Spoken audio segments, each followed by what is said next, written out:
السلام علیکم۔ آج کا جو ہمارا موضوع ہے وہ ہے خوف سے خوف زدہ کرنا۔ ہم سب کی زندگی میں مختلف قسم کے خوف ہوتے ہیں، جن میں کچھ خوف حقیقی ہوتے ہیں اور کچھ ہمارا وہم ہوتے ہیں۔ آپ نے نیلسن منڈیلا کو سنا ہوگا، وہ ایک بہادر انسان ہے۔ بہادر انسان وہ نہیں ہے جو خوف محسوس ہی نہ ہو، بہادر وہ ہے جو اپنے خوف کو فتح کر لے۔ وہ کہتا ہے کہ جب چکی نے مجھے قابو کرنے کی کوشش کی تو مجھے واقعی سے خوف محسوس ہوا۔ اس خوف پر میں نے کیسے قابو پایا؟ وہ کہتا ہے کہ یہ الگ موضوع ہے۔ انسان کو بعض اوقات مختلف خوف ہوتے ہیں۔ آگ کا خوف ہوتا ہے، گرنے کا خوف ہوتا ہے، کسی درندے کے کھا جانے کا خوف ہوتا ہے، جو ہماری بقا کے لیے ضروری ہے۔ یہ خوف بہت ضروری ہے اور انہیں ہونے بھی چاہیے، مگر ان خوفوں کو آپ اوپر حاوی نہیں ہونا چاہیے۔ آپ کے اوپر یہ حاوی نہ ہو۔ خوف تو ہونے ہیں مگر حاوی نہ ہو، ان کا یہ آپ کو ڈسٹرب نہ کرے، کیونکہ بہت زیادہ خوف اچھے نہیں ہوتے۔ ایسی صورتوں میں خوف کا مقابلہ کرنے کے بجائے ہم خود ان کی حوالے کر دیتے ہیں۔ مطلب ہے کہ آپ اپنے آپ کو خوف کے حوالے کر دیتے ہیں اور آپ ہمیشہ پھر ڈسٹرب رہتے ہیں۔ خواب ہر ایک رکھتا ہے، مگر ان خوفوں کو اپنے خوابوں کا پیچھا کرنے نہ دیجیے۔ اپنے خوفوں سے اس طرح نپٹی جیسے آپ دھواں شناخت کرنے والے آلے سموک ڈیٹیکٹر کا استعمال کرتے ہیں۔ جب خوف کا الارم بجے تو اپنے ارد گرد کو دیکھیے، یہ الارم بس ایسے ہی بج گیا یا واقعی کوئی خطرہ ہے۔ اگر کوئی حقیقی خطرہ نہیں ہے تو اسے اپنے ذہن سے باہر نکال دیجیے اور اپنی زندگی کو نارمل کر لیجیے۔ آپ کو اپنی زندگی کا عظیم تر مقصد کا احساس ہونا چاہیے۔ آپ کو پتہ ہونا چاہیے کہ میں جہاں میں جا رہا ہوں، کیا یہی میرا خواب ہے اور یہی میری زندگی ہے؟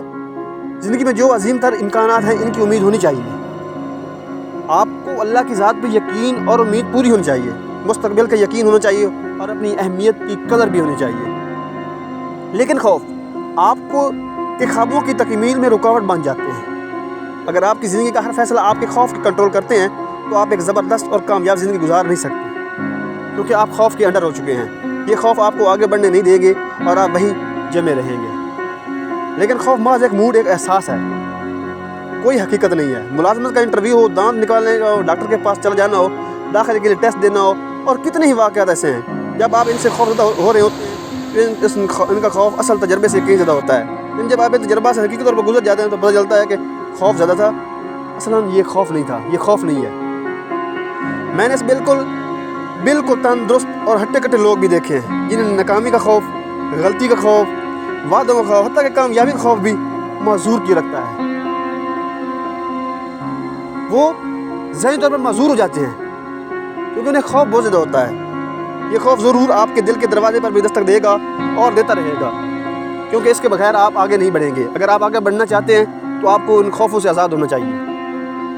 کوئی کچھ بھی نہیں کر سکتا۔ جب ہم اسلام کو مانتے ہیں، اللہ کے رسول کو مانتے ہیں اور اللہ پہ یقین رکھتے ہیں اور اللہ پہ توقع رکھتے ہیں تو کوئی بھی خوف آپ کو کچھ نہیں بگاڑ سکتا جب تک اللہ تعالیٰ نہ چاہے۔ آپ ایک اسلام والے ماننے اسے جانے دیجیے، اور ہر ایک راستے سے آتا ہے تو دوسرے راستے سے چلا جائے گا۔ آپ کے پاس انتخاب کا اختیار ہے۔ میرے نفسیات کہتے ہیں کہ ہم بہت سے خوف سیکھتے ہیں، یعنی وہ فطری نہیں ہوتے۔ ہم صرف دو خوفوں کے ساتھ پیدا ہوتے ہیں، آواز کا خوف اور گرنے کا خوف۔ یہ دو خوف ہمیں نیچرل ہوتے ہیں، بنیادی طور پر ہمیں جب پیدا ہوتے ہیں تو ہمیں یہ خوف ہوتا ہے۔ باقی خوف ہمارے تصور ہوتے ہیں، ایسا ہوگا، ویسا ہوگا، جیسا ہوگا۔ ہم چونکہ ان پر بہت زیادہ توجہ کرتے ہیں تو یہ ہمیں حقیقی لگتے ہیں، نتیجے میں ہم انہیں اجازت دیتے ہیں کہ یہ خوف ہمیں کنٹرول کریں۔ حیران نہ ہوں، مائیکل جیسا ایک عظیم فٹ بالر بھی خوف میں مبتلا تھا، لیکن اس نے اپنے خوف کو اپنی کامیابیوں کے لیے استعمال کرنا شروع کر دیا۔ جو خوف کو اپنی کامیابی کے لیے استعمال کرتے ہیں وہ سمجھ چکے ہوتے ہیں کہ خوف ان سے کیا کر رہا ہے اور ہم نے خوف کے ساتھ کیا کرنا ہے۔ اپنے خوفوں کو ایک بہترین کھلاڑی بننے کے لیے استعمال کیا۔ اس نے ایک بار اپنی تقریر میں کہا کہ حدود ہمارے خوفوں کی طرح اکثر ایک وہم ہوتی ہے۔ ایک کوچ ہے جو ایک بہترین کھلاڑی تھا، اس کا ایک بہت ہی کام کا ہے، اس کے قانون پر ضرور عمل کیجیے۔ خوف حقیقی نہیں ہوتے، انہیں ماضی میں دفن کر دیجیے، انہیں مستقبل کو بہتر بنانے کے لیے استعمال کرو۔ میں نے بھی یہ سیکھا ہے کیسے اپنے خوفوں کو اپنی توانائی کا منبع اور اوزار بنایا جاتا ہے۔ میں اپنی تقریر تیاری پر بہتر فوکس کر سکوں. لیکن یہ خوف مجھے اپنی تقریر یاد کرنے جو کچھ میں پیش کرنا چاہ رہا ہوں اس کو توجہ دینے میں مدد کرتے ہیں. آپ کے بہت سے خوف بھی آپ کے لیے بہت مفید ہوں گے. مثال کے طور پر کار ڈرائیونگ کے دوران زخمی ہونے جانے کا خوف آپ کو سیٹ بیلٹ باندھنے پر مجبور کرتا ہے, یا بیماری کا خوف آپ کو ہاتھ دھو کر کھانا کھانے پر اکساتا ہے. یہ کیسا خوف ہے؟ اصل میں یہ کام ہمارے ذمہ ہے, ہم نے یہ کام ان خوفوں کو لینا ہے. تو اللہ تعالیٰ سب کا حامی و ناصر ہو.